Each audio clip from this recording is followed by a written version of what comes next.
Olá, estudantes do curso de Gestão Empresarial, matriculado na disciplina de Fundamentos da Gestão de Qualidade. Esse vídeo é uma revisão dos conteúdos que devem ser objeto, né, da prova na P2 ou P2 Sub.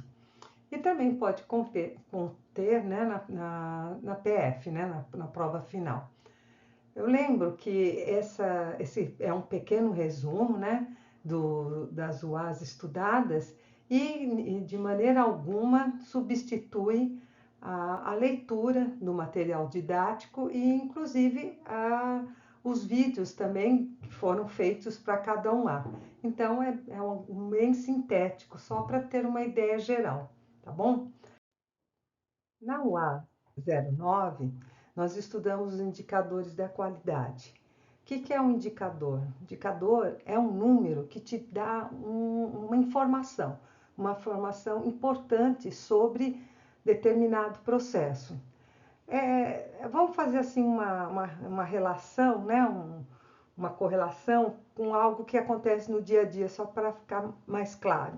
Digamos que você vá a uma UPA, né? Lá, a primeira coisa que eles fazem, né, após o cadastro, é medir sua temperatura, a sua pressão.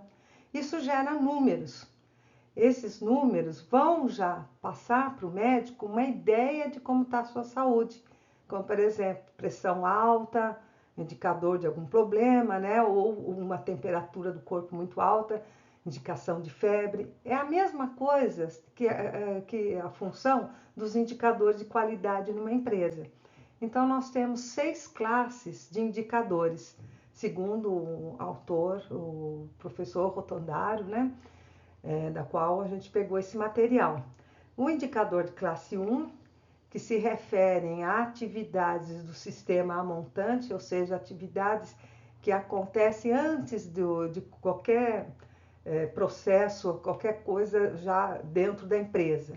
Então, nesse sistema montante, nós temos indicadores, por exemplo, de seleção de fornecedores, quantos são parceiros, quantos não são, por exemplo, sobre índice de projetos de produtos desenvolvidos.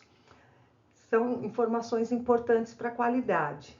Indicadores de qualidade classe 2 já se referem aos estoques de matéria-prima, se estão dentro de um padrão estabelecido, combinado, né, com o fornecedor. Índices relativos ao planejamento e controle da produção, que é muito necessário para o pessoal da gestão de produção. Daí a classe 3 já está dentro da transformação, do processo em si, né? Processo de transformação do produto, da matéria-prima em produto, ou processo de atendimento a clientes. Então aí eu tenho, por exemplo, o controle de qualidade do processo, que é aquilo que a gente vai estudar ali no controle estatístico, né? Das variações em torno da média. E no caso de prestação de serviço, assim, o nível de atendimento, né, aos clientes. E indicadores da classe 4, que é relativo às saídas, né, o produto ou serviço. Então, relativos a taxas de inspeção, se dentro da inspeção de 100%, por exemplo, quantos deram problemas, né, produtos foram rejeitados, ou até nas amostras, né? Hoje não se usa mais 100% de inspeção. E índices ligados ao tempo de armazenagem e qualidade da distribuição. Indicadores de classe 5, que é relativo ao sistema jusante, que é aquele ponto em que você tem a informação sobre as expectativas e necessidades dos clientes. E, por fim, os indicadores de classe 6, que se refere a todo o processo, a todo o sistema, né? Que é informações do tipo, quanto está a participação do mercado da nossa empresa, tá certo? Aí nas UAs consecutivas, a gente vai ver algumas das 7 ferramentas da qualidade. Só lembrando, né, as 7 ferramentas são fluxograma, diagrama de Pareto, diagrama de Chikawa, folhas de verificação, histograma, diagrama de dispersão e o controle estatístico de processo. No nosso material didático, a gente não vê esses fluxograma, histograma e diagrama de dispersão por ter sido assuntos tratados em outras disciplinas, como estatísticas e organização, sistemas e métodos. Na OA10, nós vimos então uma das ferramentas, que é o controle estatístico do processo. Lembrando sempre que o objetivo de você controlar o processo é para diminuir a variabilidade desse processo. O ideal é sempre que, por exemplo, a medida de uma peça fique sempre próxima ao valor correto dela. Então, digamos aqui nesse gráfico, nós temos aqui um 3, que é um valor correto. Pode ter pequenas variações? Pode, assim, variando para cima ou para baixo, do limite superior ou inferior, E deixa eu pegar o apontador aqui, no limite superior. Então, essa variação, tudo bem. O problema é quando sai desses limites, Aí você tem causas comuns, que é de natureza corriqueira. Isso não tem que mexer em nada, a não ser assim, quando você quer melhorar o processo. Aí as causas especiais são de natureza súbita, se um ponto aqui fora do limite superior, por exemplo, já requer uma ação imediata para voltar à normalidade. É claro que a gente sempre espera que o processo seja o mais variável, menor variabilidade possível, para que a qualidade seja a maior possível. Então, aqui nesse gráfico, a gente mostra, depois de um processo de melhoria, você consegue trabalhar com valores entre o limite superior e inferior bem menores. Isso requer bastante esforço da empresa, viu? Aí nós temos a ferramenta Brainstorming, que na verdade não é uma ferramenta. A ferramenta da qualidade é o diagrama de 4M, ou também chamado diagrama do Ishikawa. Mas para você chegar ao diagrama de 4M, é interessante utilizar o Brainstorming, aquela tempestade cerebral. Tem algumas regrinhas, quanto ao número de pessoas, o tempo que elas vão discutindo, quando não se pode criticar a ideia do outro, porque se você quer uma ideia criativa, é necessário que as pessoas tenham liberdade de pensar isso. Então, depois de uma lista, que se faz com brainstorming, normalmente a quantidade de ideias é muito grande, a gente pode partir para o diagrama de 4M, colocando um desenho, pode usar uma lousa, por exemplo, a meta ou um problema a ser resolvido e classifica as causas dentro de 4M's ou 6M's. Normalmente, método, máquina, mão de obra ou material. Aqui tem um exemplo, digamos que seja aí uma lavanderia, toalha sem cheiro de limpeza, por exemplo, ou até um hotel. Então, você pode pensar em materiais, o sabão em pó, tem um perfume com pouca fixação, e aí, isso aqui foi tudo levantado no brainstorming, daí faz parte, então, da solução dos problemas. A gente pode pesar isso aqui, ver o que é mais importante e começar um treinamento para a melhoria do processo. Na OA12, nós vimos a lista de verificação, que também é uma ferramenta que vai ajudar a você fazer o diagrama de Pareto, a aplicar o diagrama de Pareto. A lista de verificação, ela só serve para você quantificar a frequência de alguns eventos. Então, por exemplo, aqui está um documento, da seção de linha de montagem. O inspetor viu lá que dentro de uma quantidade de produção de 1000 peças, tinha problema de alinhamento 12, de solda 21. E aí a gente pega ali e põe eles na ordem, né? De maior frequência até menor frequência. Você calcula os percentuais, você tem um percentual individual e pode ter acumulado. Esses dados, né, você vai utilizar o diagrama de Pareto. Então, aqui os problemas são alinhados de maior frequência ou de menor frequência, e o diagrama de Pareto segue a seguinte lógica, né? Poucos motivos causam os maiores resultados ruins. Então, são poucas coisas que podem provocar muito prejuízo para a empresa. E grande parte dos motivos, a maior parte, né, 80%, já pesam bem menos. Mas poucos, os 20%, causam os piores problemas. Então, aqui a gente vai somar o percentual até chegar próximo ou 80%, né? 79, 81. E aí, aqui no caso, né, já chega a 80% no segundo problema, aqui nesse exemplo. Então, nesses dois problemas é que a gente deve atuar, porque o resto, ó, pesa pouco, né, nos resultados da empresa. Na UA13, nós vimos os círculos de controle de qualidade, que também tem umas regrinhas para poder funcionar direito, né? Então, normalmente os funcionários têm que ser voluntários, o grupo não pode exceder 7 pessoas, são reuniões estruturadas, né? Com papéis definidos, com líder, um secretário para anotar as coisas, um coordenador para chamar o pessoal para fazer as coisas, ou para anotar, né? Numa lousa ou num papel, né? Tem que ter uma agenda, um local adequado, informações prévias sobre a situação a ser analisada e deve e pode ser usado mais de uma ferramenta da qualidade. Aqui no exemplo você tem um círculo de controle de qualidade usando um diagrama de Ishikawa, por exemplo. Podia usar outras ferramentas. Esse círculo de controle de qualidade é uma ferramenta, né? Aliás, como a maioria delas foi sugerida pelo Ishikawa, né? Que gerente da Toyota, né?